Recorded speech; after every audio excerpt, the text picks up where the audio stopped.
Hello, welcome everybody. So these are the Wednesday webinars. These are organized by Pune River Revival. And as you know that we mainly work for rights of rivers. We want rivers to be clean, pollution free, naturally beautiful with rich biodiversity. We have also questioned the Pune RFD, which is the Riverfront Development Project in its current form. The way they have proposed and the way they have started implementing, we have raised question about it. And also some of us have provided alternatives for the same. So today our topic is mainly to understand the conditions that were specified by the state level Environment Impact Assessment Authority, which is called SIA, to the PMC while giving the environmental clearance. So because this is quite technical and legal, so we want to understand that, and that's why we have Maitreya with us, Maitreya Ghorpade, and Shailajata is going to introduce him briefly, and I think he will also tell about himself, and Yes. we'll go over the document. Okay, thank you. Yeah. Thanks, Prajakta, and good evening to all of you. Maitreya, as the poster says, he is a lawyer, environmental lawyer, and he has actually had very successful cases. One of which I know very closely is Dhamapur. धामापूरचं जे एक अप्रतिम लेक आहे आणि तिची biodiversity, if you see that Dhamapur lake which had some complications over there, आणि ती केस खूप छान मैत्रेयांनी हँडल केली. दुसरा त्याचा फेस मला सांगायला आवडेल की he doesn't just remain as a environmental lawyer.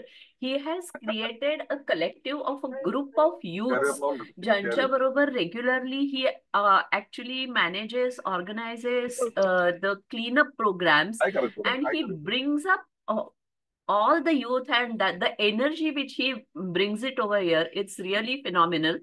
So over to you, Maitreya. मला वाटतं तू थोडंसं आणि तुझ्याबद्दल सांगावंस आणि you can start off. Thanks a lot. Thank you madam. सगळ्यांनाच थँक्यू इतक्या सुंदर इंट्रोडक्शन बद्दल. खर तर म्हणजे जे काय मी थोडंफार काम केलंय ते ह्याच लाईनीत केलंय as a environmental lawyer and author, writer and just some kind of, as madam was saying, as an organizer of community. जेवढं मी थोडंफार करू शकतो तेवढं मी केलंय, तर मी त्यावर जास्त वेळ घालणार नाही. आपण आजचा जो विषय आहे त्यावर अधिक चर्चा करू. आणि एक म्हणजे एक माझ्या रेलिव्हन्सचा आहे. हा शेअर करायचं आता डॉक्युमेंट. हा करू शकतो ना. ओके. त्याच्या आधी मी एक गोष्ट सांगू इच्छितो की हा जो RFDचा मॅटर आहे हा खरं तर बऱ्याच वर्षांपासून चालू आहे. आणि 2020 मध्ये मी जेव्हा legal initiative for forest and environment नावाच्या ऑर्गनायझेशन लॉ फॉर्म बरोबर होतो, तेव्हा आम्ही ह्या RFD विरुद्ध अपील पण फाईल केली होती NGT मध्ये. आणि त्याच न्यायिक प्रक्रियाचा हा आजचा एक अंतिम पडाव आपण म्हणू शकतो, तो आलाय. आणि इसेन्शियली म्हणजे थ्रूआउट द लिगल प्रोसिडिंग्स एक गोष्ट जी ऍज ॲपेलंट्स आम्ही कोर्टासमोर सादर करायचा प्रयत्न करत होतो, ते म्हणजे की ह्या प्रोजेक्टमध्ये खरं तर अनेक काय म्हणू आपण डेफिशियन्सीज आहेत. पण सर्वप्रथम म्हणजे हा प्रोजेक्ट हा पुण्याच्या पूरस्थितीसाठी अतिशय वाईट असणार, हे आमचं एक म्हणजे सायंटिफिक अंडरस्टँडिंग आणि ह्या निष्कर्षावर आम्ही पोहोचलो होतो की जर तुम्ही सांगितल्याप्रमाणे हा प्रोजेक्ट राबवला, RFD राबवला, तर पुण्याला पूरस्थिती हे अजून वाईट होत जाणार. आणि coupled with the issue of climate change, की आपल्याला माहित आहे की पुढच्या काही वर्षात म्हणजे पावसाचा प्रमाण हा वाढणार आहे आणि पावसाचे दिवस हे कमी होणार आहे.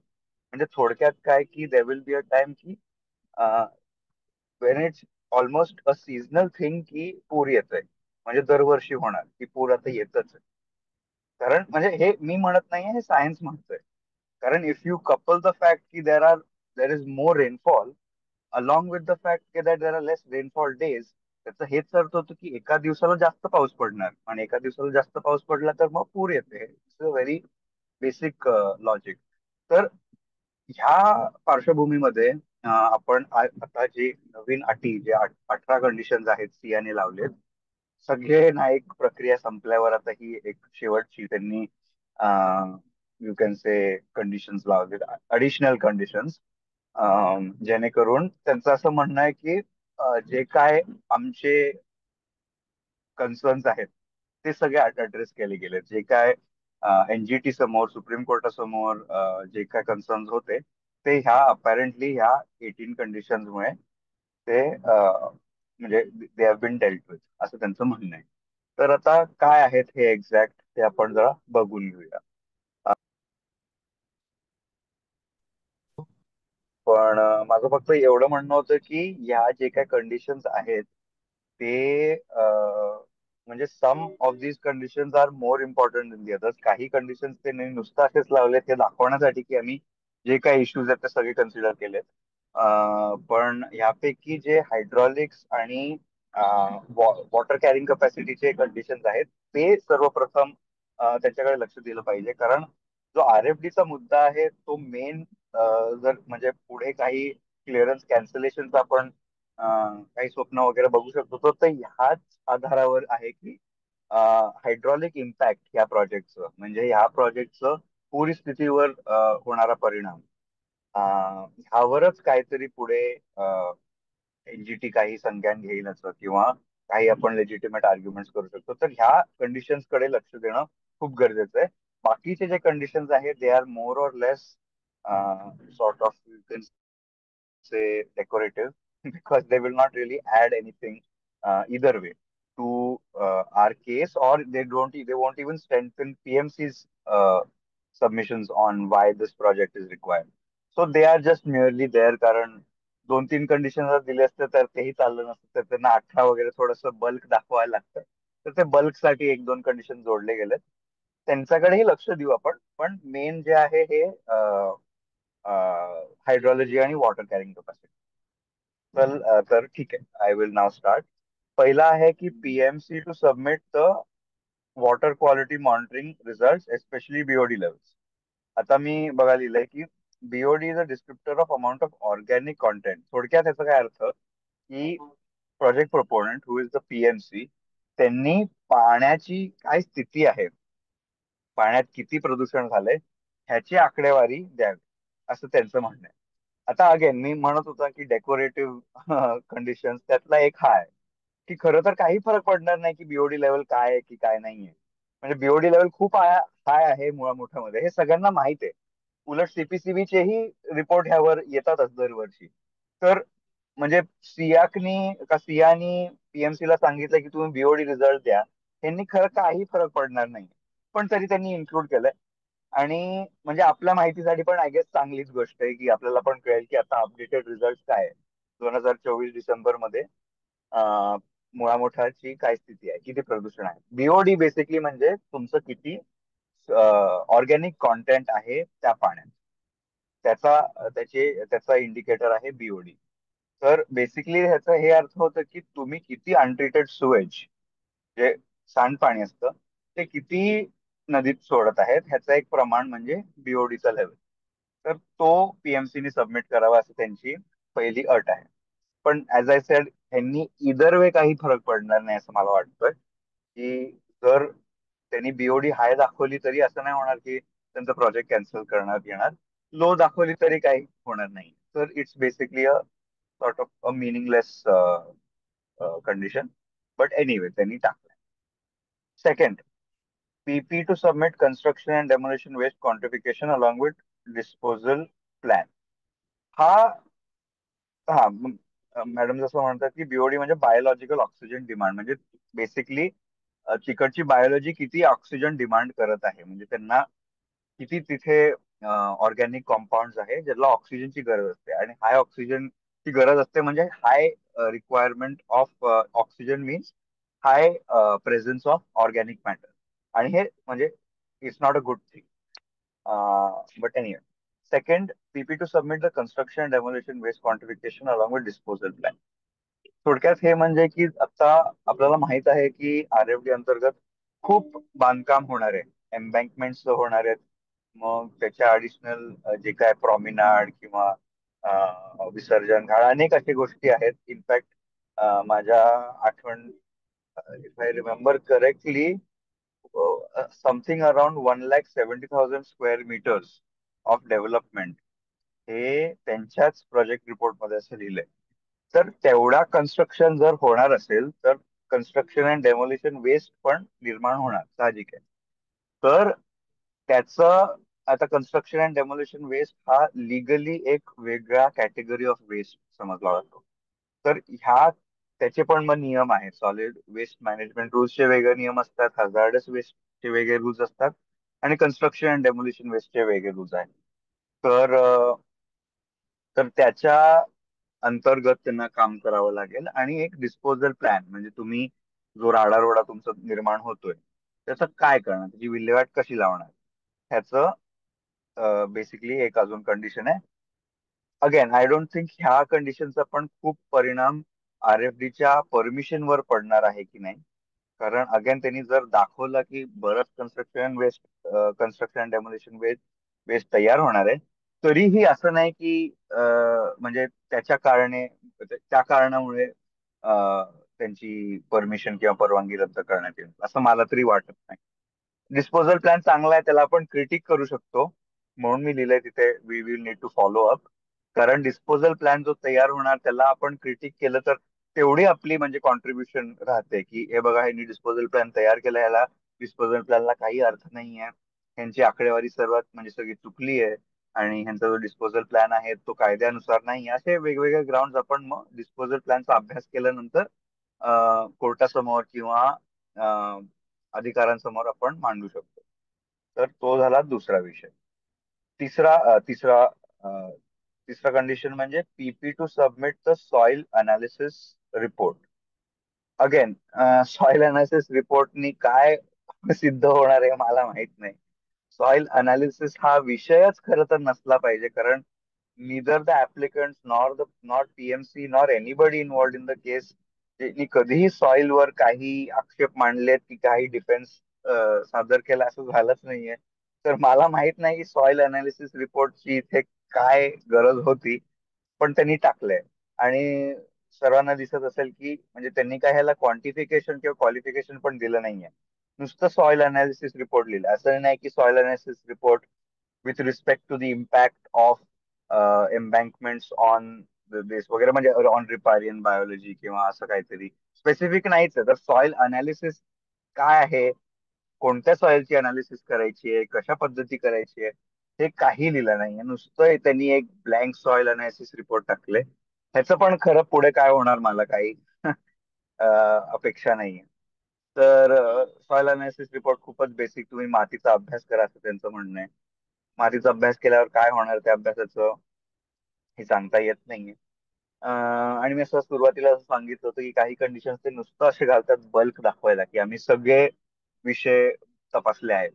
तर तुम्हाला दिसेलच की सॉइल अनालिसिस फॉर कन्स्ट्रक्शन असं सरांचं म्हणणं आहे, पण कन्स्ट्रक्शन खरं तर या प्रोजेक्ट मध्ये नाहीच आहे. म्हणजे ते एम्बँकमेंट करणार ठीक आहे, पण त्याच्या व्यतिरिक्त तर काही कन्स्ट्रक्शन नाही असं त्यांचं म्हणणं आहे. बट ओके, निषाद सर कदाचित त्यावर जास्त इन्फॉर्मेशन देऊ शकतील.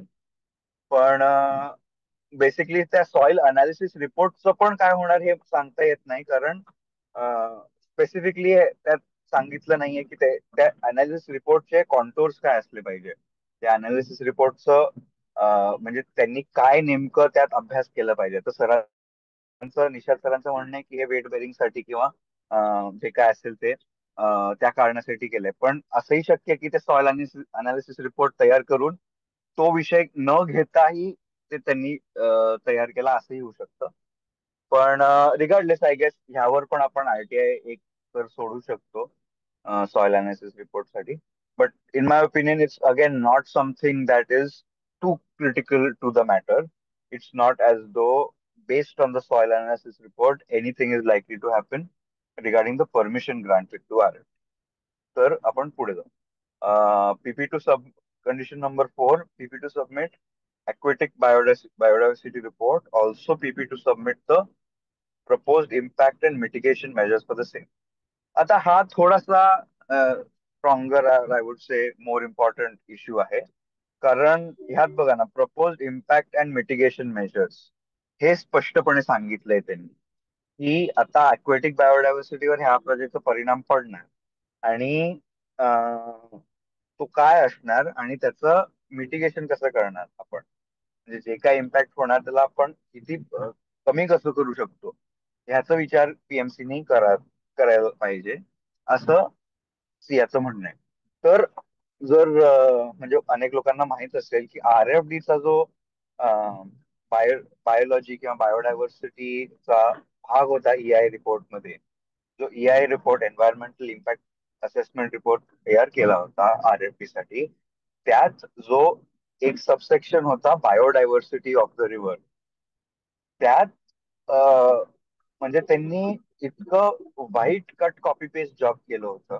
त्यांनी कुठनंही कसलेही स्पीशीजचे नावं जोडून काही केलं होतं म्हणजे, आणि इनफॅक्ट मला आठवतंय की त्यांनी स्पीशीजचे नावं A पासनं चालू करून L पर्यंत नेली होती आणि L नंतर थांबलीच होती ते.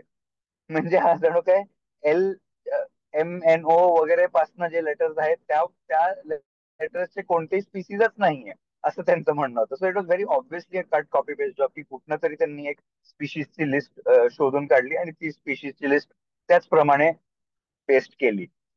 तर आय फील की हा एक इश्यू आहे ज्यावर ऍटलिस्ट काहीतरी आपण म्हणजे ह्याला पुढे घेऊन जाऊ शकतो. कारण कोर्टाने सांगितलंय की ह्याचा इम्पॅक्ट आणि प्रपोज मिटिगेशन मेजर्स पण हे दोन्ही आपल्याला बघावे लागतील. तर आय फील की म्हणजे अक्वेटिक बायोडायव्हर्सिटीवर काय परिणाम होणार आहे ह्याचा अभ्यास निश्चितपणे केला पाहिजे आणि तो इम्पॅक्ट आपण कमी कसं करू ह्याचा पण विचार केला पाहिजे. Again it's very difficult to say that जर त्यांनी मिटिगेशन मेजर्स चांगले सजेस्ट नाही केले तर हा प्रोजेक्ट कॅन्सल करण्यात येईल, हेही आपण नाही म्हणू शकत. पण ऍटलिस्ट आपण एवढं तरी एन्श्योर करू शकतो as a group who CARES about the environment, आपण एवढं एन्श्योर करू शकतो की जे काय त्यांनी मिटिगेशन मेजर्स सजेस्ट केलेत आपण बघू शकतो की ते ऍडव्होकेट आहेत की नाही. कारण आपल्यात पण बायोडायव्हर्सिटी आणि बायोलॉजी आणि हायड्रोलॉजी वगैरे वगैरेचे एक्सपर्ट्स पण आहेत. तर त्यांच्या मदतीने ऍटलिस्ट एक क्रिटिक आणि काहीतरी सजेशन जरी आपले असतील तर ते देऊ शकतो, काहीतरी असं पुढे होऊ शकतो आय फील. कारण हे बघा आता RFD कॅन्सलेशन हा एक तर आपला ऑब्जेक्टिव्ह आहेच, पण जस्ट लाईक म्हणजे की क्लायमेट चेंज टाळणं हा एक ऑब्जेक्शन आहे, हा एक ऑब्जेक्टिव्ह आहे, तसंच क्लायमेट मिटिगेशन पण एक ऑब्जेक्टिव्ह आहे की in the event that we are unable to stop climate change as much as we want, we would like to mitigate the damage done by climate change. तसंच त्या लॉजिकनीच जरी आपण RFD ला पर से थांबवू नाही शकलो तरी त्याचा इम्पॅक्ट काय आपण कमी करू शकतो का, त्याचे जे दुष्परिणाम होणार आहेत त्यांना आपण थोडस तरी ऍटलिस्ट त्यांचा कमी प्रभाव आणू शकतो का, असं विचार तरी केला तर माझ्या मते दॅट्स ऑल्सो दॅट इज म्हणजे त्या प्रकारची सकारात्मक विचाराची गरज आहे. सो त्याच्या अनुषंगाने हा कंडिशन खूप इम्पॉर्टंट आहे. तर पुढे जाऊ. आता this is one of the major conditions. कारण हायड्रॉलिक्स आणि hydro the effect of RFD on the hydrology of the area हा पण खूपच एक तर खूप व्यापक मुद्दा आहे आणि दुसरं म्हणजे खूप महत्वाचं. आणि ह्याचे दोन कारण आहेत. पहिलं म्हणजे असं मी सांगत होतो की one of the main issues that was raised in the appeal was regarding faulty assessment of हायड्रॉलॉजी आणि हायड्रॉलिक स्टडी. आमचं हेच म्हणणं होतं अपील मध्ये पण की तुम्ही हायड्रॉलिक्सचा अभ्यास नीट पद्धती नाही केलाय आणि उलट तुमची पण जी आकडेवारी आहे आम्ही तीच कोट करून सांगत होतो की कसं फ्लडिंगवर परिणाम पडणार आहे, कसं पूरस्थिती वाईट आणि बिकट होणार आहे असं आम्ही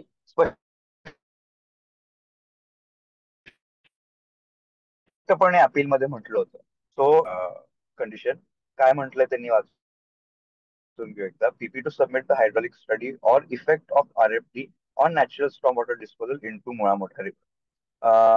So basically PP to submit the hydraulic study or effect of RFD म्हणजे त्यांनी बेसिकली त्यांनी हायड्रॉलिक स्टडीला एक्सप्लेन केलंय की what will be in the hydraulic study. So the hydraulic study will contain the effect of RFD on natural storm water disposal into Mula Mutha. हा important मुद्दा का आहे? कारण अपील मध्ये पण हेच म्हटलंय आणि अनेक लोकांचं हे सायंटिफिक मत आहे की RFDनी रिव्हरची वॉटर कॅरिंग कपॅसिटी कमी होणार आहे. कारण एम्बँकमेंट्स आपण कन्स्ट्रक्ट करत आहोत, मग अनेक 3-4 बराजेस पण आहेत. तर त्यांच्या कारणे ह्याचं बेसिकली स्टॉर्म वॉटर डिस्पोजलचा जो हा कंडिशन आहे basically pointing to the same fact. Water carrying capacity काय आहे रिव्हरची? जर पाणी बाहेरनं आत आलं किंवा आतनं बाहेर गेलं तर त्यावर म्हणजे त्यांनी पूरस्थितीवर काय परिणाम पडेल ह्याचा अभ्यास केला पाहिजे. हा खरं तर आधीच केला पाहिजे होता. हायड्रॉलिक्स जो study should have been done much much before you started constructing the project. पण तो नाही केला गेला for whatever reason. The way it was done was deem to be insufficient. त्यावर अजून त्यांना डिटेल्स कदाचित हवे असतील किंवा अजून तो नीट पद्धतीने वैज्ञानिक पद्धतीने त्यांनी करावं असं त्यांची इच्छा असेल सियाची, म्हणून त्यांनी हा कंडिशन लावलाय. तर असे अनेक मी म्हटलंय पण माझ्या नोट्स मध्ये की इट्स रिलेटेड टू कंडिशन 9. कारण हायड्रॉलिक्स आणि effect of the RFD project on water carrying capacity and impact on floods हा आपण बघूच की हा रिकरिंग पॉइंट आहे. वेगवेगळ्या शब्दात तोच पॉइंट बेसिकली त्यांनी इलॅबोरेट करण्याचा प्रयत्न केलाय. So it's definite this is really where we will try to take them head on. कारण म्हणजे ज्याप्रमाणे म्हणजे सारंग सरनी हा सगळा अभ्यास केलाय आणि जे काय आकडेवारी त्यांनी दाखवली आहे मला पण, आणि म्हणजे जे काय त्यांचं सायंटिफिक एक्सप्लेनेशन आहे ह्याविषयी, it's basically a scientific certainty की ह्या प्रोजेक्टमुळे पूरस्थिती बिकट होणार आहे आणि बेसिकली अजून पुण्यात कमी लेवलवर जास्त पूर येणार, कमी पावसामुळे जास्त पूर येणार अशी त्यांची सायंटिफिक कन्क्लुजन होती. आणि म्हणजे based on whatever I have read also I am in complete agreement with that. So if we want to take this further, we want to continue in the battle against RFP rather, then these issues will be very important. So we will need to follow up specifically for the hydraulic study. बघावं लागेल की त्यांची काय आकडेवारी, काय त्यांनी exactly कसे त्यांनी त्याचं जस्टिफिकेशन दिलंय सायंटिफिक पद्धतीने, ते आपल्याला बघावं लागेल. तर त्यासाठी RTI निश्चितपणे फाईल करावं लागेल. पॉइंट नंबर 6 कडे वळू. PP to submit the phase wise timeline for project completion. हे ठीक आहे, ह्याचं काय आपण काही नाही करू शकत. हा अगेन ठीक आहे, फेज वाईज टाइमलाईन ते काही म्हणजे थोड्यात ते काही टाइमलाईन देऊ शकतात. मला काही फरक पडणार नाही. त्यांनी प्रोजेक्ट ग्रांट किंवा कॅन्सल नाही होणार. This is just bulking up साठी कंडिशन. पण it's good to have this just so that it's there on our record. कारण मला नाही वाटत की आपण कोर्टाला उद्या गेलो आणि म्हणाल की अहो त्यांच्या टाइमलाईन रिपोर्ट मध्ये त्यांनी सांगितलं की 2025 पर्यंत होईल, पण आता 2026 झाले तरी हे झालं नाहीये, मग आता तुम्ही रद्द करा. असं शक्यच नाहीये. तर हा टाइमलाईनचा चांगला is good for general information, पण ह्यांनी काय होणार नाहीये पुढे. तर ह्याच्याकडे लक्ष नाही दिलं तरी माझ्यामध्ये चालतं. म्हणजे ते काहीतरी टाइमलाईन तयार करतात आणि सगळ्यांना माहिती काय टाइमलाईनचं काही म्हणजे they are just guideline, they are not binding. इतकं बरं. म्हणजे at least from a legal perspective, legally they are not enforceable. Neither, as I said, it's good to have this information. Point number 7, PP to submit the details of public utilities like public toilets, parking, विसर्जन घाट etc. तर आता ह्यासाठी थोडंफार जे काय त्यांचं असं म्हणणं आहे की आमचं कन्स्ट्रक्शन आहे या प्रोजेक्ट अंतर्गत, ते ह्या सगळ्या गोष्टीसाठी होणार. मी विसर्जन घाट किंवा पब्लिक टॉयलेट किंवा प्रॉमिनार्ड गार्डन्स वगैरे असं सगळं आहे त्यांचं. तर खरं तर आता बघा परत, ही डिटेल्स जर तुम्ही प्रोजेक्ट अंतर्गत काही कन्स्ट्रक्शन करताय ते आधीच द्यायला पाहिजे होतं. तुम्ही म्हणजे प्रोजेक्ट सँक्शन झाल्यानंतर 4 वर्षांनी तुम्ही येऊन म्हणताय की आता तुम्ही ह्याचे डिटेल्स द्यायला काय अर्थ आहे. पण आता this is the situation, so we can't do anything about it. But I am just pointing out की हा RFD किती म्हणजे अनथॉट आउट आणि अनसायंटिफिक प्रोजेक्ट हे हे ह्या सगळ्या कंडिशन्स मधनं आपल्याला ते समोर येतं की म्हणजे तुम्ही डिटेल्स ऑफ पब्लिक युटिलिटीज जे बांधकाम करणार आहेत त्याच्याबद्दलच तुम्ही डिटेल्स दिले नाही आणि ते आत्ता मागावे लागत आहे. बट एनिवे, हे आहे आता पब्लिक युटिलिटीजचा पण जो प्रश्न आहे तो खरं तर इम्पॉर्टंट आहे. कारण त्यांनी आपल्याला जो काय म्हणतात बिल्टअप एरियाचा इश्यू आहे की ह्या प्रोजेक्ट अंतर्गत किती बिल्टअप एरिया तयार करण्यात येणार ह्यावर काहीतरी आपल्याला आय गेस म्हणजे काहीतरी इन्फॉर्मेशन मिळेल की ह्या प्रोजेक्ट मग एवढं बिल्टअप एरिया तयार होत आहे किंवा मग आपल्याला अगेन त्याच्या पुढे आपण आकलन लावू शकतो की ह्याचा अर्थ हे ह्याचा अर्थ हे. पण बिल्टअप एरियाचा इश्यू स्पेसिफिकली एनजीटी मध्ये पण त्यांनी एनजीटी समोर सादर केला होता अपील मध्ये. पण बिल्टअप एरियाचा इश्यू हा फॉर सम रिझन घेतलाच नाही, एनजीटीनी पण नाही घेतला आणि मग सुप्रीम कोर्टापर्यंत पण हा विषय येऊन त्यांनी ठेवला होता. पण सुप्रीम कोर्टाने पण त्याच्यात दखल दिला नाही. आणि थोडक्यात म्हणजे बिल्टअप एरियाचं माझं मला कळतच नाही की बिल्टअप एरिया हा इश्यू बनत का नाहीये. कारण आय गेस अजून इतके प्रेसिंग इश्यूज आहेत की हा बिल्टअप एरिया सेकंडरी होतो. पण हा पण थोडक्यात एक फ्रॉड सारखाच आहे. Drainage of public utility should not go directly to. हो म्हणजे हे बघा ते तर असं म्हणणारच नाही की कोणत्याही रिपोर्टमध्ये की ते डायरेक्टली रिव्हर मध्ये सोडणार. कारण त्यांचं असंच म्हणणं आहे की आम्ही काहीतरी इंटरसेप्टर्सवर लाईन लावणार आहोत ह्या प्रोजेक्ट अंतर्गत. मग जायकाचे जे आहेत किंवा एवढे एसटीपी वगैरे वगैरे असं सगळे डिटेल्स देणार. आणि माझं असं म्हणणं आहे की ते पब्लिक टॉयलेटचं डिस्चार्ज कुठे होणार ही बातमीच म्हणजे हा भावच त्यांच्या रिपोर्टमध्ये इन्क्लुडेड नसणार. सो एनिवे, त्याला आपण I feel again that's not a heavy issue.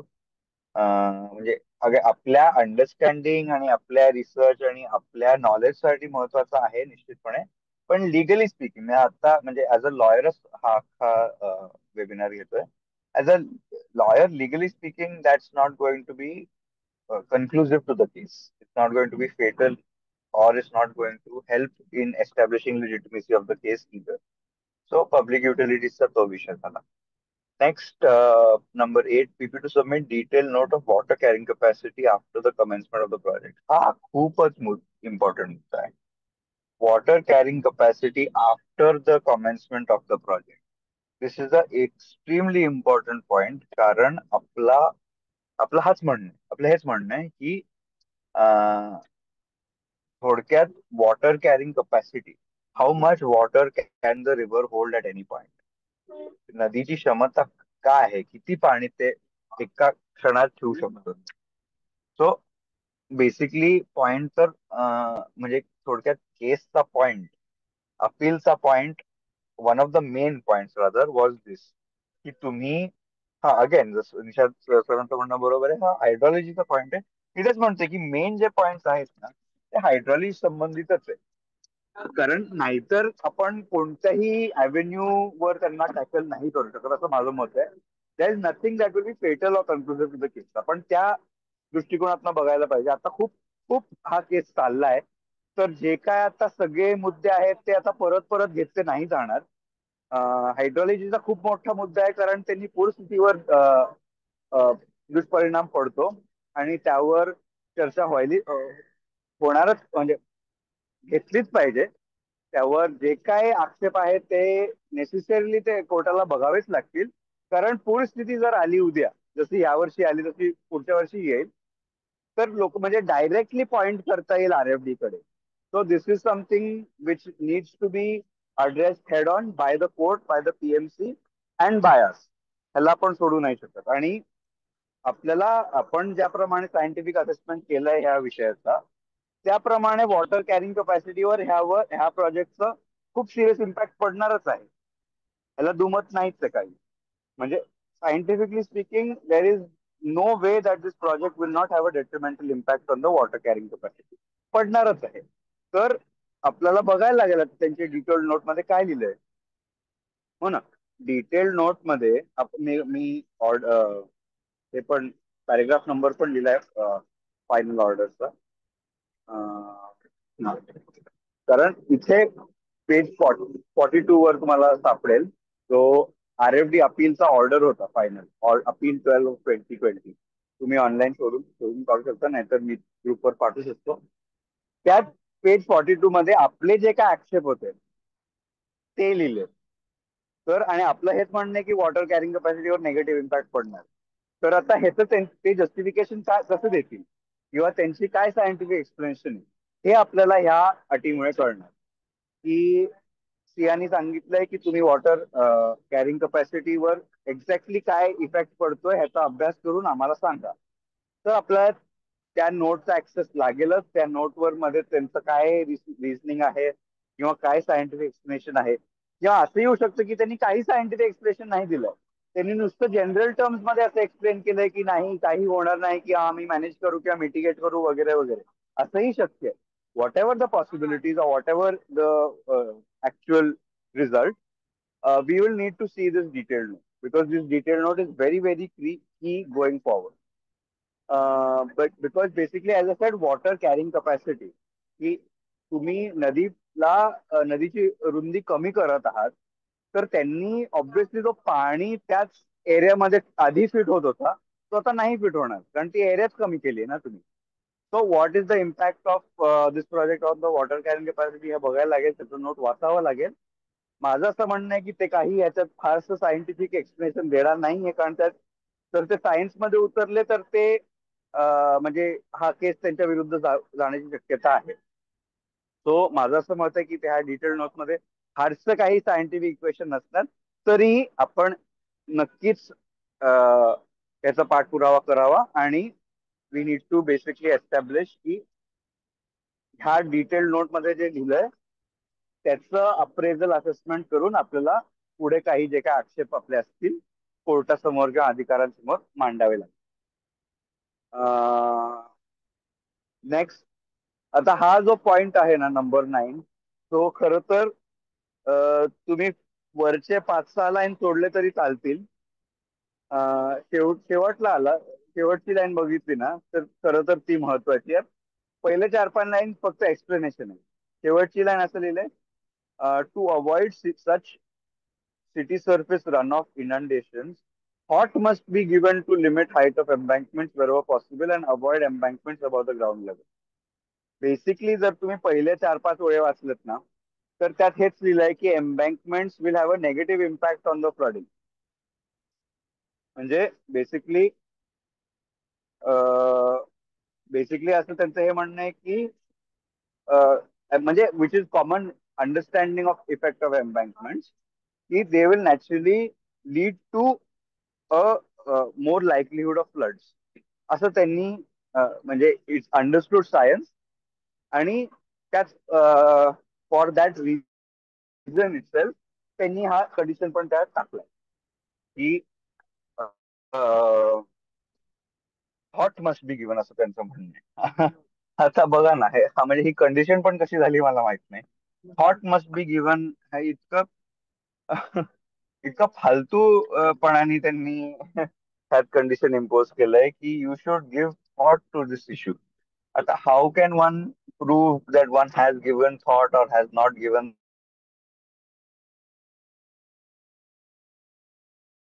Thought or what is the effect of that thought giving, हे टाकलंय कारण टू शो की आम्ही ह्याचा पण विचार करत आहोत की embankments are actually serious cause of concern. हे आम्हाला पण कळतंय.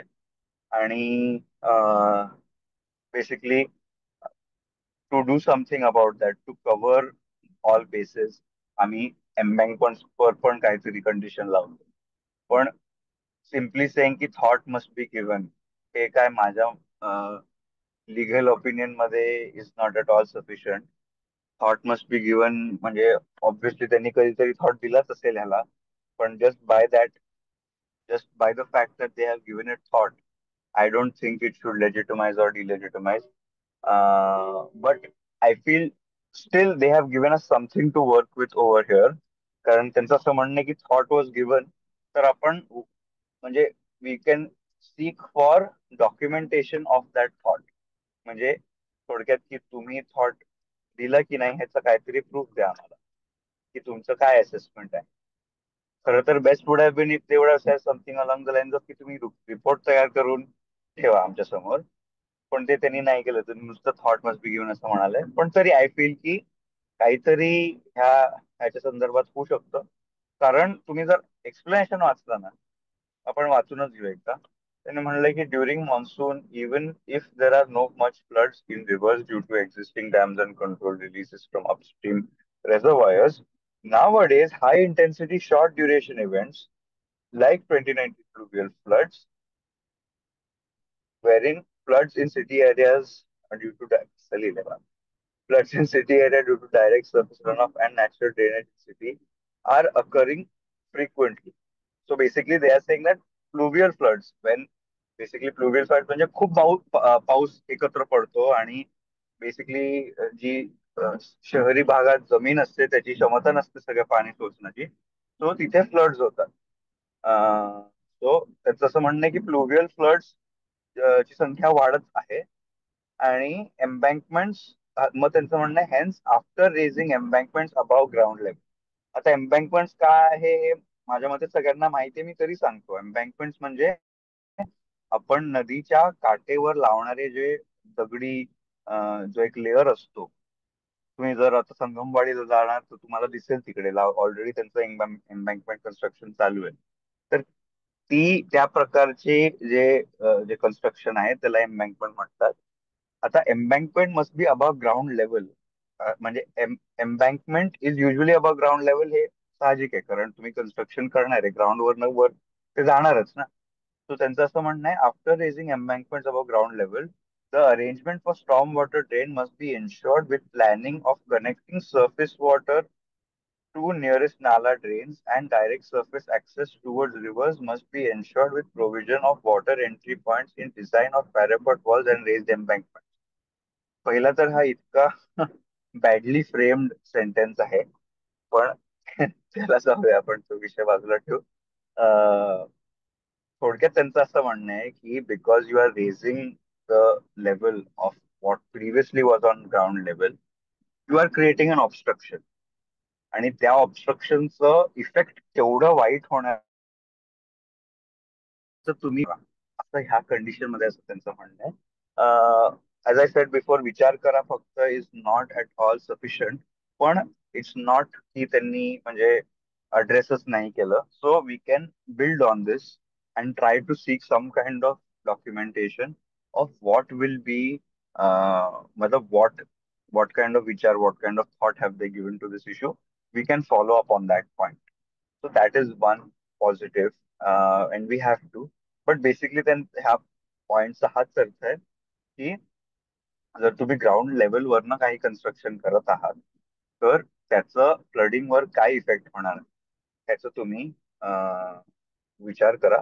कारण फ्लुव्हियल फ्लडची सिच्युएशन अजून वाईट होत जाणार आहे. सरफेस वॉटरला बेसिकली जाण्यासाठी जर जागा नाही राहिली, जर तुम्ही कन्स्ट्रक्शन करून पाण्याची जागा कमी कमी करत गेला, तर मग स्थिती जी निर्माण होणार ती किती वाईट होणार ह्याचा तुम्ही विचार करा. यात थोडक्यात म्हणजे ह्या पॉइंट अराउंड हे झालं. Point number 10, proposed trails on sloping portion of embankment shall be designed in such a way that it shall allow the movement of water to flow during high flood and not create obstruction. So again, this is the elaboration of the previous point. कारण बघा आता आपल्याला थोडंसं कळून येतंय की त्यांचे अप्रिहेन्शन्स काय आहेत. म्हणजे कारण त्यांनाही माहिती आहे की अशी स्थिती निर्माण होणारच. कारण म्हणजे इट्स अनडिनायबल की एम्बँकमेंट तुम्ही बांधले तर त्याचा फ्लडिंगवर काही परिणाम होणार नाही असं शक्यच नाहीये. सो इवन द सिया माझ्या मते even the SEIAA has come to terms to accept this, की RFD मुळे फ्लडिंग वर्स होणार, हे सियाला पण कळालं आहे. पण of course at this stage for SEIAA to cancel the EC would be nearly impossible. म्हणून त्यांनी हे सगळे कंडिशन्स वगैरे लावलेत, जेणेकरून काय होणार की पुढे जेव्हा पूरस्थिती होणार पुण्यात, जे होणार 100%, तेव्हा सियाला सांगता येतं की नाही नाही, आम्ही बघा, आम्ही तर सगळं कंडिशन वगैरे सगळे लावले होते, आता तुम्ही PMC ला जाऊन धरा. मग PMC म्हणणार नाही नाही, आम्ही तर सियाच्या म्हणण्याप्रमाणे काम करत होतो, आम्हाला काय जमतं. तर थोडक्यात ही आता स्थिती मला दिसून येते. पण ह्या दोन कंडिशनचा अर्थ हे आहे की RFDचं इम्पॅक्ट फ्लडिंगवर निश्चितपणे पडणार आहे, आणि हे सियालाही कळालं आहे, हे PMC लाही कळालंय, आणि दिस इज बेसिकली टू कव्हर द्या bags in the future Wien something goes wrong. पण आपण मग ह्या विषयाला सोडायचा नाही. हा पण खूप मोठा इश्यू आहे. येस, प्राजक्ता मॅमचं म्हणणं अगदीच बरोबर आहे, that these conditions are to save themselves. 100% they are to save themselves. There is no denying that these are to save themselves and not to save the environment. आणि ह्याचं पुढे म्हणजे काय होणार ते आपल्यावर आहे. ते आपण एक्सपेक्ट नाही करू शकत की PMC ला काही कंडिशन्स लावलेत, तर एकतर ते त्या कंडिशनचं पालन करणार ह्याचीही काही गॅरंटी नाहीये, आणि दुसरं म्हणजे त्या कंडिशन्सचा काही इम्पॅक्ट पडणार, म्हणजे इव्हन अज्युमिंग ते 100% फॉलो केलं, ते करणार नाही, पण इव्हन 100% फॉलो केलं हे कंडिशन, तरी त्याचा काही इम्पॅक्ट पडणार हे म्हणजे गॅरंटीड तर नाहीच आहे. आपल्यावर आहे ते. आपण जर विषय परत परत PMC कडे नेत, स्टेट गव्हर्नमेंटकडे नेत, कोर्टाकडे नेत गेलो, तर मग काहीतरी होऊ शकतं. आणि I feel this is it's a positive development, as much as I might sound in despair, पण I am saying these are positive development. कारण काहीतरी आपल्याला आता दिसून येत आहे की अधिकाऱ्यांचं पण मत हेच आहे की ह्या प्रोजेक्टमुळे नक्कीच पूरस्थिती निर्माण होणार आहे. So that's what number 10 is saying. Propose trails on sloping portion. Propose trails म्हणजे काय की थोडस तुम्ही असं एक वाट बनवा पाण्यासाठी, जेणेकरून काय थोडस ते पाण्याला पण जागा मिळेल, असं त्यांचं म्हणणं सांडवा आहे. असतो तसं का? हा, सांडवा असतो तसं का मला माहित नाही पाण्याचा? ते काय असतं. म्हणजे हा, छोटेसे बांध बांधतात तेव्हा बाजूला एक सोडतात तसं का? नाही नाही, तसं नाही.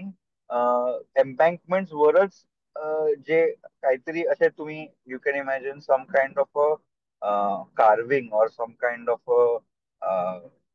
what can you say, like you have created some space, you have cleared some construction, and you have created, either you've excavated it or you've cut the stone or something like that. त्याप्रमाणे तुम्ही त्या एम्बँकमेंट्स मधनं थोडीशी आता जागा ठेवली आहे की पाण्याला मग तिकडनं फ्लो होता येईल. स्लोपिंग ट्रेल्सचा अर्थ propose trails on sloping portion, असं त्यांचं म्हणणं आहे. आणि माझा understanding is basically on the embankment slope तुम्ही काहीतरी जागा त्या पाण्यासाठी करा, असं त्यांचं म्हणणं. 11, it is surface which will accommodate water, allow the flow water somewhere. Yes, yes, तसं मॅडमचं पण म्हणणं आहे की it will allow water to pass. But again, more important than what specifically is what the condition is what the condition means. असं माझं मत आहे की this condition means that that SIA, State Government of Maharashtra, PMC are all understanding की RFD मुळे खूप पूरस्थिती बिकट होणार आहे, असं म्हणून, नाहीतर हे सगळे कंडिशन्स नाही टाकलेच नसते. So this is definitely because they have realized की पूरस्थिती वाईट होणार, and they actually want to do maybe something to reduce the chances of that happening, or as I said, cover their backs in case in the future something goes wrong. So that's my understanding. Number 11, PMC to monitor the flood discharge levels at every 100 meters in the executed stretches, and monitor same at every 1 kilometer for remaining project length during the flood periods. परत हा पण खूप खूप important मुद्दा आहे. Flood discharge levels at every 100 meters in the executed stretch. So this is definitely, I feel, it's not exactly clear. Level is basically the quantity of water that is being carried. So essentially, you can think of it as की त्या जर आपण cross section केला रिव्हरचा, तर त्या cross section मध्ये exactly किती पाणी कंटेन होतंय ह्याचा आपण we can say that is equal to the what can you say the flood discharge level. Basically saying की एका क्षणात एका से लिमिटेड एरियामध्ये किती पाणी कंटेन होऊ शकतं. Is called the flood. You can understand it as the flood discharge levels for this context, for the context of this particular point. So एक मिनिट मैत्रेय, मला मध्ये फक्त विचारायचं, मला एकूण I just want to get an opinion because we are currently at 8:50 and we had said that this webinar will be till 9 o'clock at the most. So there are two options. Either we continue and because this is very important. So we yeah, continue and we finish the discussion because after you finish all these discussing all these points, there will be questions also. Or oh we yeah, make I will. part 2 next Wednesday. So what do we want to do? Maybe we can cover these 18 points, or maybe we stop here Yeah, and do next Wednesday. What do we want to do? see, this is, I feel, the last main point. कारण ह्यानंतर आपण जर बघितलं तर जास्त करून म्हणजे एकच शेवटचा जो पॉइंट आहे कंप्लायन्सचा, तोच Okay. इम्पॉर्टंट आहे. नाहीतर जे जे आपण पॉइंट 13 to 17 बघितले ते काही इतके महत्वाचे नाही आहेत. तर त्यांना मी लवकर I can go through them. Okay, so I think we can go up to 9:15 or so, but then let's finish this discussion then. I'll just wrap up. This is the last important point. No, So no, I basically, don't flood want this. to wrap it up. If नाही it is important, we नाही want नाही. to give enough time. I will discuss, पण मी तेच म्हणत होतो की anyway हा last important पॉइंटच आहे, तर मी Okay, तसंही रॅपअप करणारच होतो. okay, sure.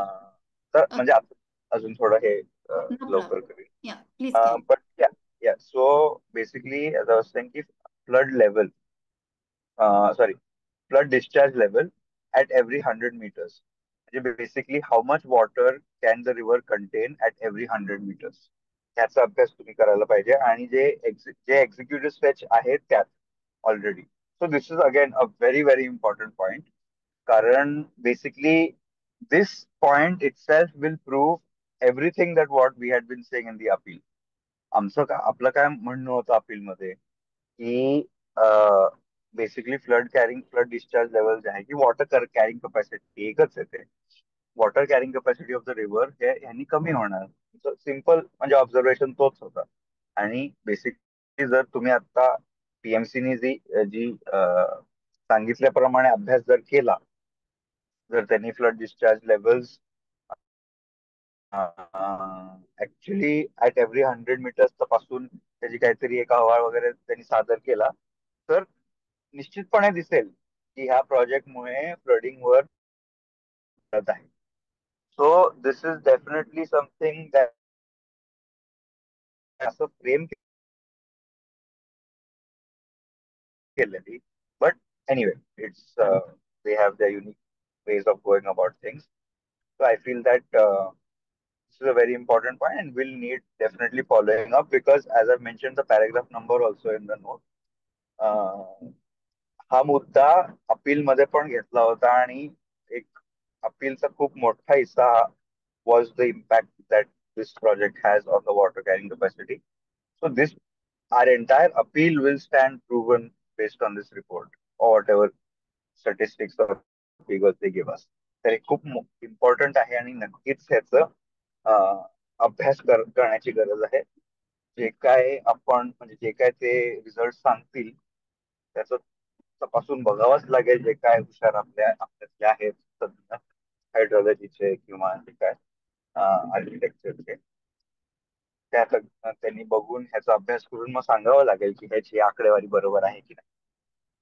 But as I'm saying, this is something that we need to follow up on. This is a very important point. Next, understanding the point number 12.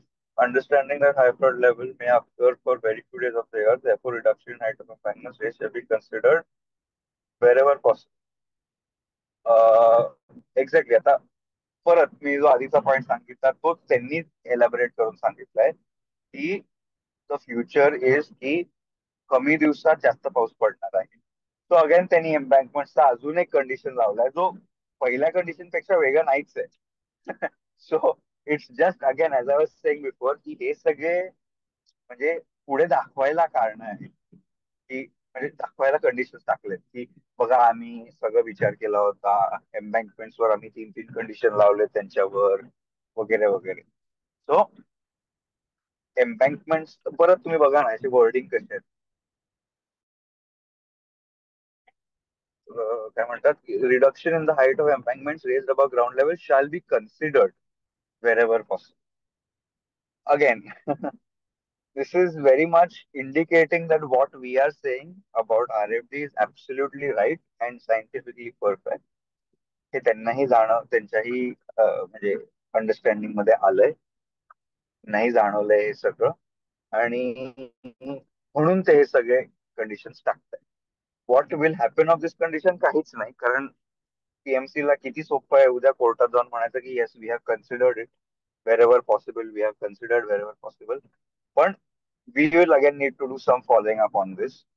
Maybe ourselves point out to where it could have been possible and where it could not have been possible. पण त्याच्या पुढे म्हणजे ते आता पुढे काय होईल ते पुढेच बघायला लागेल, कारण it's a tricky tricky subject, especially Wien the government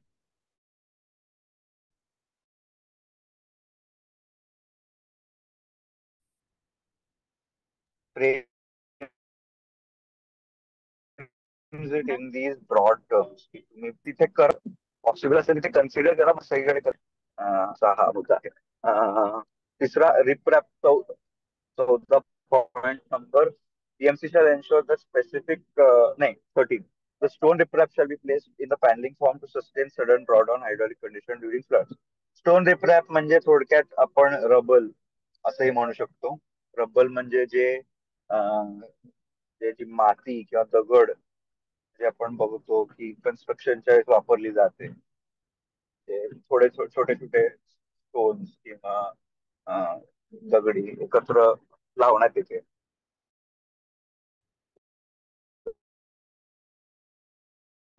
आपण हे म्हणत होता संगमवाडी म्हणजे ऑन बँक छोटे छोटे बोल्डिंग किंवा छोटे छोटे दगड असे लावले असते, तर त्याच्याबद्दल मग 1-2 कंडिशन्स आहेत की riprap should be placed in panelling form to sustain sudden drought. म्हणजे जेव्हा पूर स्थिती येते तर ते जे काही रिप्रॅप रबल वगैरे तुम्ही लावणार ते उडून जायला नाही पाहिजे किंवा ते पाणीच्या प्रवाहाने स्वतः ते पुढे हे जायला नाही पाहिजे, म्हणून त्यांनी हे 1-2 कंडिशन लावले. 13 आणि 14 दोन्ही रिप्रॅप बद्दल आहे की रिप्रॅप कसं असावं. पण अगेन रिप्रॅप कसं आहे ह्यावर जास्त पण लक्ष नाही दिलं तरच बरं आहे, कारण रिप्रॅपने काही फरक पडणार नाही.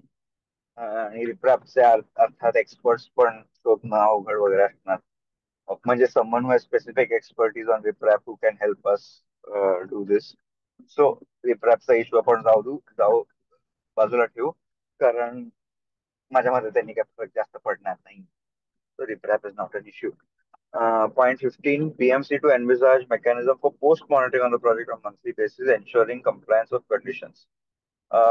Yes, again, very important. कारण आपलं आपलं हेच म्हणणं आहे की तुम्ही जर हा प्रोजेक्ट मॉनिटर केला तर तुम्हाला सगळं दिसून येईल की जे काय मी म्हणतोय ते बरोबर आहे, जे काय दुष्परिणाम होणार आहे पूरस्थितीवर वगैरे वगैरे वगैरे ते सगळं पोस्ट मॉनिटरिंग वर्क मध्ये क्लिअर होणार आहे. तर this is definitely a very important issue. हा खरं तर सेल्फ एक्सप्लेनेटरी पण आहे म्हणून मी जास्त वेळ ह्यात घेत नाही. पण बेसिकली की दर महिन्याला तुम्हाला हेच सबमिट करायचं की जे काही कंडिशन होते त्याचं पालन कसं झालंय किंवा त्याचं थोडक्यात सध्याची वस्तुस्थिती काय आहे, अपडेट काय आहे, स्टेटस काय आहे, हे सगळं तुम्हाला या रिपोर्टमध्ये कंप्लेंट्स रिपोर्टमध्ये द्यावं लागेल. तर मग ही रिपोर्ट पण आपल्याला अर्थातच आपण RTI फाईल करू. एक एक त्यांनी पीएमसी ला थोडी सूट दिली आहे यात, कारण त्यांनी असं म्हणणं PMC to envisage mechanism for post monitoring. असं नाही की म्हणजे PMC to have a post monitoring mechanism, पण त्यांना विचार करायचा आहे की तुम्ही पोस्ट मॉनिटरिंग मेकॅनिझम कसं करायचं ह्याबद्दल तुम्ही विचार करा, असं सीआयनी पीएमसी ला डायरेक्ट केलंय. So this is also a little bit murky, म्हणजे the way it's been phrased, it's not very clear. पण आपण तरी काहीतरी ह्यावर पण प्रेशर टाकू शकतो की तुम्ही काय पोस्ट मॉनिटरिंग क्लिअरन्स साठी मेकॅनिझम सर्च केलंय त्याबद्दल डिटेल्स द्या. तर त्या अनुषंगाने आपण RTI फाईल करू शकतो किंवा कोर्टात जाऊ शकतो. Point number 16. PP to submit detailed landscape plantation along with number/name of species to be planted. PP to submit the details of transplantation techniques. Atta, yes, ma'am. We will need to get it from RTI itself. Sir, there's no other way. I think it's or on. I mean, there are better experts on getting government documents. Some, in our group itself, there are better experts. म्हणजे लोकांना माहिती आहे की PMCच्या म्हणजे ऑफिसला जाऊन मंडेला 3 ते 5 वगैरे जर तुम्ही गेला तर तुम्हाला डॉक्युमेंट्स मिळतील असं अनेक लोकांनी सांगितलं. मी प्रत्यक्ष कधी गेलो नाही तर मला सांगता नाही येत त्याबद्दल. मी फक्त RTI फाईल केलं तर in my opinion, RTI is the best way. Okay. Yes. I'll move on. Yes, 16 PP to submit detailed landscape plantation plan along with number, name of species. हे पण बऱ्यापैकी सेल्फ एक्सप्लेनेटरी आहे की तुम्ही कशा पद्धतीने प्लांटेशन करणार आहे किंवा ट्रान्सप्लांटेशन करणार आहे ह्याबद्दल तुम्ही डिटेल्स द्या. दिस इज प्रिटी स्ट्रेट फॉरवर्ड. आणि अगेन ट्रीजचा इतका असा विषय कधीच कोर्टात होत नाही सध्या की ट्रीज खूप कट करण्यात येत आहेत म्हणून प्रोजेक्ट रद्द करा वगैरे. हे माझ्या मते मी एक्सपिरियन्स मध्ये काही बघितलं नाही आता. So I don't think it's very important to spend time on this. कारण ते काहीतरी वळ्यात लिहितात की असं आम्ही करू, एवढं ट्रान्सप्लांटेशन इथे करू वगैरे, पण त्याचं पोस्ट मॉनिटरिंग कधीच होत नाही. So more important than focusing on this condition is to focus on the post monitoring report. कारण त्यात ह्याचंही इन्क्लुजन असणारच. So we can see whatever the post monitoring report says, त्यातही ट्रीजचं डिटेल आणि उल्लेख वगैरे असेलच. So we can accordingly peruse it from there. So I won't spend too much time on that. Point number 17.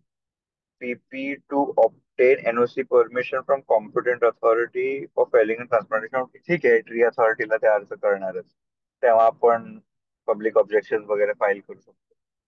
So म्हणजे tree ऍक्टच्या अंतर्गत आपण आपले जे काय आक्षेप असेल ते ट्री अथॉरिटी समोर मांडू शकतो. That is that's a pretty standard point. Point number 18 शेवटचा. PP to appoint hydrological expert, irrigation expert, and trees expert to monitor project implementation subject and submit monthly progress report. हा खूपच important मुद्दा आहे आणि माझ्या मते हा अख्ख्या ह्या 18 पॉइंट्स मधला ऍक्च्युली काहीतरी उपयोगाचा पॉइंट त्यांनी इनोव्हेटिव्ह काहीतरी वेगळं करण्यात आलं आहे. आणि माझ्या मते it's definitely something that we should make most use of. Although PMC लाच सांगितलंय की तुम्हीच एक्सपर्ट अपॉइंट करा, सो ते आपलीच लोक टाकणार ह्याच्यात. तरीही माझं असं मत आहे की definitely this is something that we should try to follow upon as much as possible. कारण ऍटलिस्ट कोणीतरी सायंटिफिक बॅकग्राऊंडचं जर त्यांनी नेमून ह्या कमिटीमध्ये नेमलं तर आपण काहीतरी त्यांच्याशी संपर्क साधू शकतो, त्यांना त्यांच्या बेटर कॉन्शियसला अपील करू शकतो किंवा त्यांच्या सायंटिफिक रिझनिंगला अपील करू शकतो. त्याचा फार परिणाम होणार की नाही हे मी सांगू नाही शकत, पण माझं असं मत आहे की at least there is someone other than a bureaucrat will hopefully sit in that position. असंही शक्य आहे की ते रिटायर्ड IFS ऑफिसर्स वगैरेला ठेवतील, तेही पॉसिबल आहे. मैत्रेय, रिटायर्ड आय ऑफिसरला जस्ट बसवतो. हॅव वन इम्पॉर्टंट क्वेश्चन की आपण ह्याच्यावरती जे प्रश्नोत्तर आहेत, आता एनिवे सियानी म्हणले की गिव्ह अ थॉट, तुम्ही विचार करा, तर तसंही आपण तरी विचार करू, PMCचं माहिती नाही. आणि आपल्याला सगळ्यांना जे प्रश्न आहेत आणि त्याच्यावरती जी चर्चा आहे ती आपण पुढच्या बुधवारी घेऊ शकतो का? हो, मला बघा काही प्रॉब्लेम नाही, मी कधी तयार आहे. मग आपण, मला असं वाटतं की आता म्हणजे we can have this in 2 parts. आता आपण सगळ्यांनी ते डॉक्युमेंट पाहिलं, त्याच्यामध्ये प्रत्येक कंडिशन काय लिहिले ते पाहिलं, आणि त्याच्यावरती आपल्याला सगळ्यांना पुष्कळ बोलायचं आहे. And I don't think we can finish that in next 10 minutes. Yes, I mean thankfully बरेच क्वेश्चन आलेत, तर आणि अवघड अजूनही आहे. आहे, सगळे लिहिलेत हो हो आता असं पण नाही, अजूनही बरेच हो हो प्रश्न. हो, बरोबर बरोबर. तर मला असं वाटतं की we can do part 2 of this next Wednesday. Okay ma'am, no problem.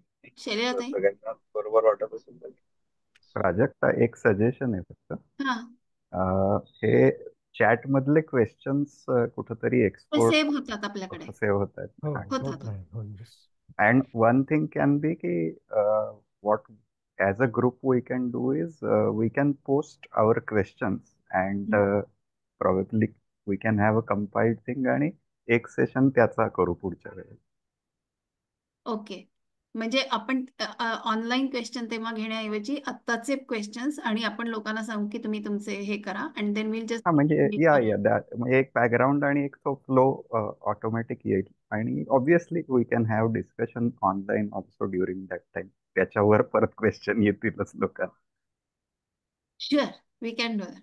फक्त प्रॉब्लेम असा आहे की आपण लोकांना जर मागवले क्वेश्चन्स, तर ते कुठे कुठल्या चॅटवर येणार आणि पुन्हा ते सगळे कोण कंपाईल करणार. त्यापेक्षा आत्ता जे इथे आहेत ते आपण घेऊया. या Because that becomes another task for somebody to monitor the chat and continuously document those questions. इथले आहेत ते आपण नक्कीच घेऊया. Okay. Okay. So okay, Maitreya, thank you. तू प्रवासात असतानाही एवढा सगळा घेतलास डिटेलमध्ये. It was very thorough and very useful, आणि तो टॉपिकच एवढा महत्वाचा आहे की तो आपल्या एका तासात संपणार नव्हता. त्याच्यामुळे आपण पुढच्या बुधवारी भेटूच परत एकदा. मीनवाईल ज्यांचा तुमच्या कोणाचा मित्रमैत्रिणींचा तुमच्या नेटवर्कमध्ये कोणाचा हा मिस होणार असेल तर हा मी युट्यूबवर टाकतो. त्यामुळे तुम्ही you can go to YouTube, search for Pune River Revival. You'll be able to see this video in another 2-3 days. And before you come to the next session, next Wednesday, with your questions, you can go through this. We'll also, I think, share this document with you. Amit, can we share this document? Yes yes. And as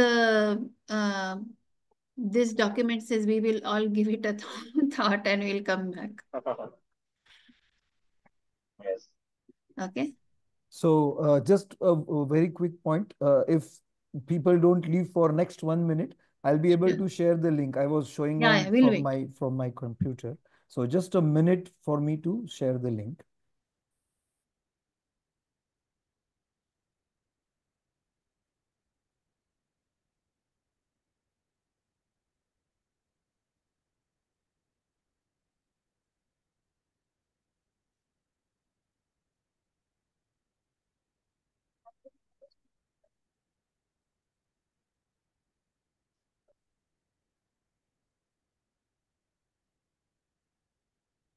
Yeah, that is a good idea.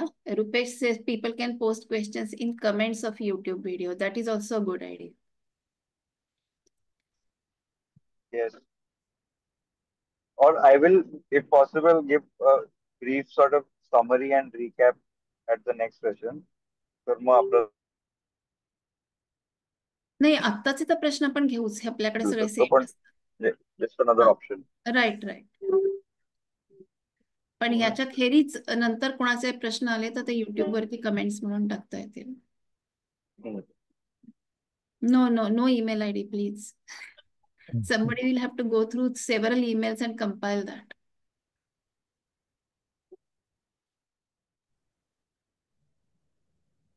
खालची एक first condition सुद्धा फार important आहे. एकदा ती सुद्धा if you can read the. Number 1, PP to install additional STPs to treat additional sewage remained after treatment in the existing STP plus JICA. So indirectly they are saying की हे sufficient होणार नाही, त्यांनाही माहिती. हो. नाही, तेच मला आता असं कळलंय की बेसिकली आपण जे काय म्हणत होतो ते सगळं त्यांनी थोडक्यात ऍक्सेप्टच केलंय.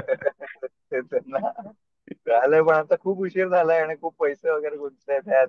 त्यांना पण Yeah. कमाई करायची आहे, तर आता Sorry, Prajakta, I'm just facing some issue with this upload. No problem. Uh, I think what we will do is we will send it on our WhatsApp group. right, right. Here our Okay, we group. share on the WhatsApp group. We can also put that in the Uh, YouTube link description, in right, the YouTube perfect. video description. Okay. Okay, okay. Okay, thank you everybody, and we'll see you again next Wednesday, and we will continue this discussion. Thanks, Maitreya. See you again. Thank you. Bye. Bye. Thank you. Thank you. Thanks, Maitreya. Thank you very much. Good night. Good night.